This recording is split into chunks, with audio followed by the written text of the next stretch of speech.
નમસ્કાર, આપ જોઈ રહ્યા છો નેશન પ્લસ ન્યૂઝ. હું છું આપની સાથે હેતલ ભગત. આજે વૈશાખી પૂનમે ભગવાન બુદ્ધની જન્મજયંતિ નિમિત્તે વડોદરાના પાલિકા દ્વારા પ્રતિમાને પુષ્પાંજલિ અર્પણ કરવામાં આવી હતી.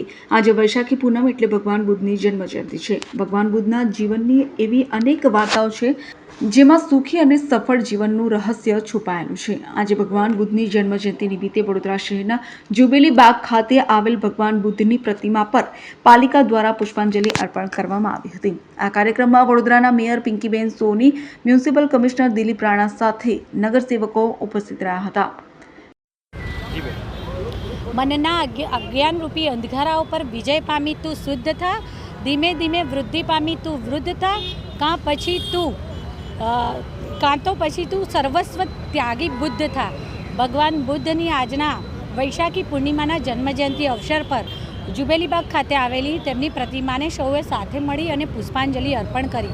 ભગવાન બુદ્ધ જે પ્રેમ, કરુણા અને ખૂબ જ બાળપણથી મૈત્રી ભાવનું એમની અંદર અતૂટ વિરલ ઝરણું વહેતું હતું, ત્યારે એમણે સમગ્ર વિશ્વને પણ કરુણા, માયા, દયા અને પ્રેમ અને મૈત્રીનું જે એમણે પથદર્શક પ્રેરણાદાયી પગલું આપ્યું અને એના દ્વારા દેશ અને દુનિયામાં પણ લોકોએ પ્રેમ, કરુણા અને દયા કરુણા સાથે પોતાના જીવનને એ દિશામાં ગતિ આપી.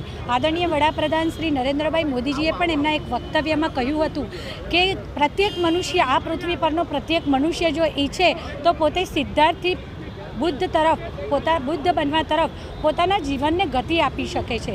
સિદ્ધાર્થથી બુદ્ધ બનવા તરફની ગતિ એટલે માનવ જીવન તરીકે જ્યારે આપણે જીવન જીવી રહ્યા છે ત્યારે આપણી પાસે ધન, વૈભવ, યશ, માન, પ્રતિષ્ઠા અથવા જે પણ આપણે જેનાથી પણ સંપન્ન છે તેના દ્વારા કોઈપણ ગરીબ, કોઈપણ દુઃખી અને કોઈપણ વડીલ એટલે કે જેને પણ કોઈપણ બીજા માનવને જ્યારે આપણી મદદની જરૂર છે ત્યાં આપણે આપણી રીતે આપણું યોગદાન આપીએ અને આ ખરા અર્થમાં માનવની સિદ્ધાર્થથી બુદ્ધ તરફની ગતિ ખરા અર્થમાં ચરિતાર્થ થાય છે.